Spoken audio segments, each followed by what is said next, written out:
And welcome back to the Hot Lap. We are talking Friday in Abu Dhabi, yet more feuds. Toto Wolff versus Christian Horner. Yeah, it started off yesterday. It's carrying on today. If you want to know about George Russell and Max Verstappen, we did a video yesterday about it. Also, Lando Norris looking good ahead of the Abu Dhabi Grand Prix.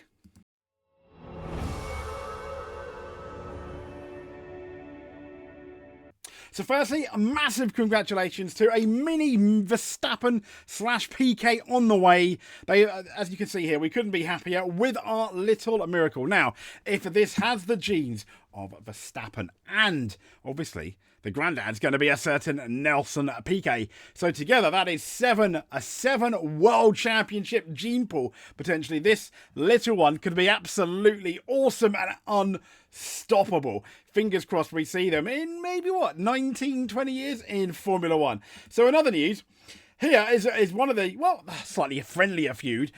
George Russell versus Lewis Hamilton, 685 points apiece. Yeah, so George Russell joined Mercedes in 2022. Let me just sort that out because that is wrong. George Russell joined Lewis Hamilton in 2022. They have 685 points apiece. I mean, amazing. You couldn't make it up. Which one's going to win? Which one is going to win? As we know, a lot of people like to remind the Hamilton fans that it was Jenson Button who ended up outscoring Hamilton during their time together. Could this be George Russell outscoring Lewis Hamilton in their time together? Good stuff here. So here is the practice classification. P2, because P1 we had the rookies. We had Arthur Leclerc and Charles Leclerc. History being made. Two brothers on the track at the same time in the same team, because obviously we've had brothers before in terms of the Schumacher brothers. But yeah, so anyway, it was a McLaren 1-2 with Lando Norris and Oscar Piastri. Nico Hülkenberg third, Carlos Sainz fourth. The nearest non-McLaren was Hülkenberg and Haas, so you have to wonder, other people do obviously have more in the can, so to speak, potentially. Hamilton in fifth for Mercedes, about 6/10 down. Leclerc, the second Ferrari, once again, just over 6/10 down, just over a tenth shy of Carlos Sainz. Then we have Bottas, Kevin Magnussen, Alex Albon, and Yuki Tsunoda rounding up the top 10. Tsunoda being about 9/10 down. Yuki Tsunoda and Liam Lawson both faster than Sergio Perez and Max Verstappen. So 12th is Pierre Gasly, 13th George Russell, 14th Sergio Perez, 15th Zhou Guanyu, 16th is Fernando Alonso, who has something to say about his car, which we'll get into. 17th is Max Verstappen, 18th is Lance Stroll, 19th, Jack Doohan, and last but not least, Franco Colapinto, being about 1.7 seconds down.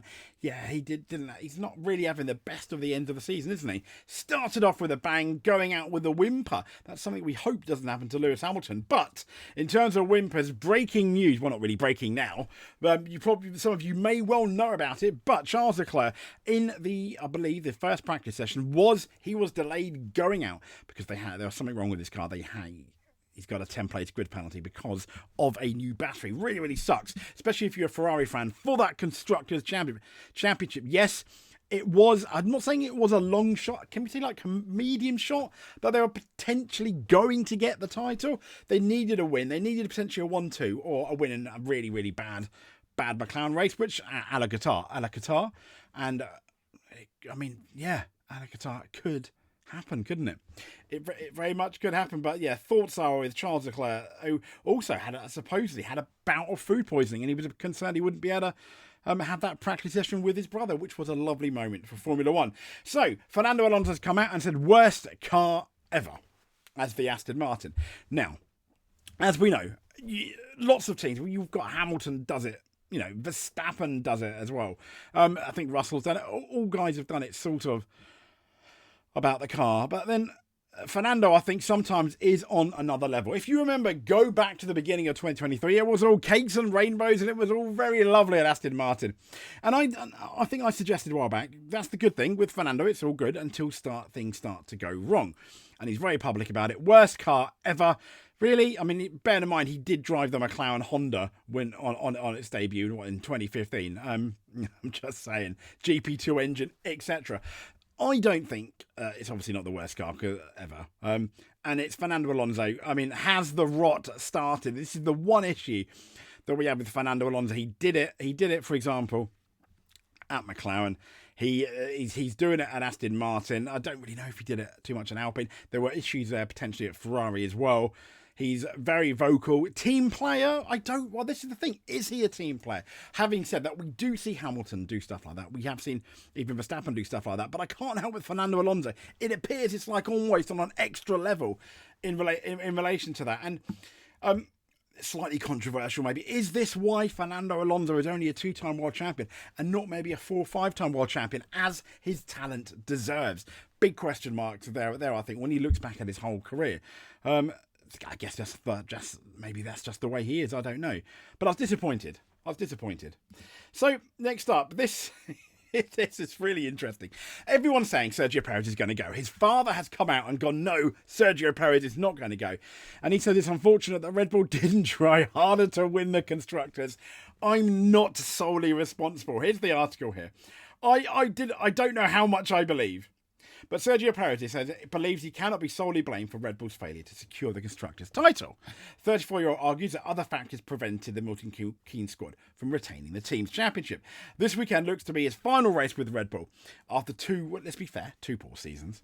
1.5 poor seasons, let's say. Perez is likely to be replaced by either Tsunoda or Lawson.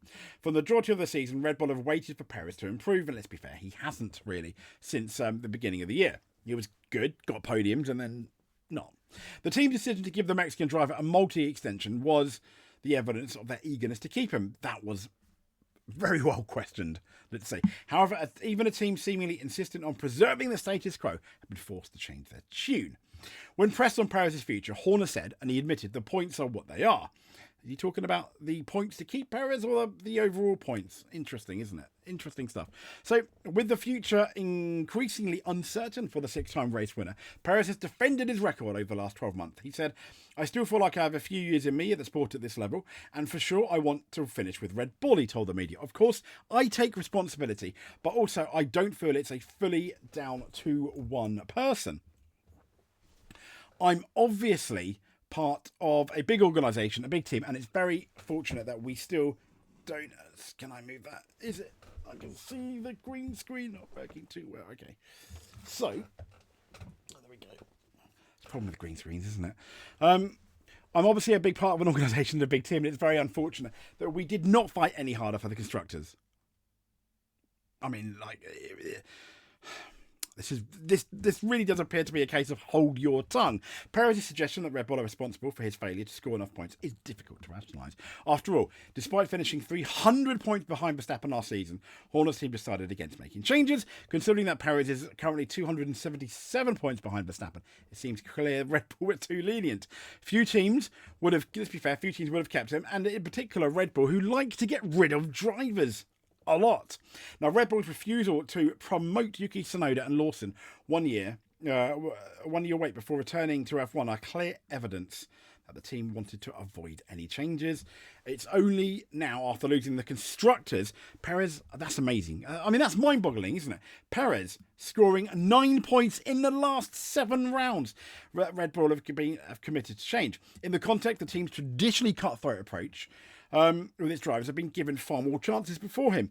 As we know, Albon and Gasly were both replaced at Red Bull within less than 2 seasons, despite having less experience and their results not being as, And if the Austrian team have any hope of competing for 2025, someone else must drive along. Verstappen, completely agree with you there. Breaking news, China Grand Prix extended to 2030. It's a good track. Okay, now this is the feud that started between a certain Christian Horner and a certain Toto Wolff. Christian called him a yapping little terrier, and this was in reference to him accusing George Russell of being hysterical in the steward's room. But Horner has come back and said, to be called a terrier, is that such a bad thing? They're not afraid to have a go at the bigger dogs. I'd rather be a terrier than a wolf, maybe. Yeah, I'm going with the wolf there, if I'm honest. But terriers are cute, I guess. I can see the appeal. But he does yap, doesn't he, Christian Horner? But then, change your car. Is the Wolff-Horner conflict back to 2021 levels, says Motorsport? As we know, the build-up took this shock twist when George Russell came out and Mercedes with fighting talk against Max Verstappen and Red Bull. And it's pure theatre for some. So Mercedes was at pains to point out Wolff's yapping little terrier drive had been directed at his opposite Formula 1 team principal, Christian Horner. Communication teams knew he was planning to say something on the media day for the season finale, but not that he'd so overtly infiltrate George Russell's press briefing, standing over his charge, less than a protective parent, more like a united front. Verstappen in the final part of the media day started with Russell unloading on the Dutchman. And Verstappen said, "I can fend for myself," said Verstappen. And while an emotional quality shone through Russell's words all day, he doesn't appear delighted with this unfamiliar situation of public conflict that he's got very personal, which perhaps explains why he went too far in insulting what Verstappen would have done to the race director, as in murder. Which, yeah, true jest, maybe. Motorsport.com now understands Russell himself initiated the public response to Verstappen's Qatar comments, which from the near-empty press conference last Sunday also had a premeditated whiff. A plan of action therefore unfolded. Russell out to take a stand at what he calls people being bullied by Max and his on and off track tactics, with Mercedes and Wolff keen to assist. Now, Wolff is pleased that his team leader for 2025 is showing fire. He liked that. Potential on-track conflict between the two drivers has a possible upside for Mercedes, and it's reinforced that the pressure on 2024 has reinforced that when the pressure is on, Verstappen is fallible. But so too is Russell, as Qatar start showed. He, in that second phase of the launch, to be fair, Russell didn't do too good. And this all shifts, in a good way, I guess, focus away from Kimi and Antonelli. Now, Wolff, in being very careful to direct his eye at Horner's hysterics from George, is also clearly confident this spat won't impact any future attempt to get Max Verstappen, which I thought was quite interesting. No, he didn't have a go at Max, he had a go at Horner.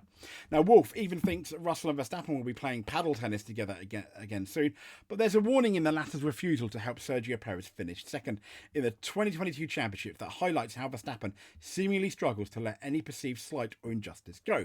After all, that's what started this current spat.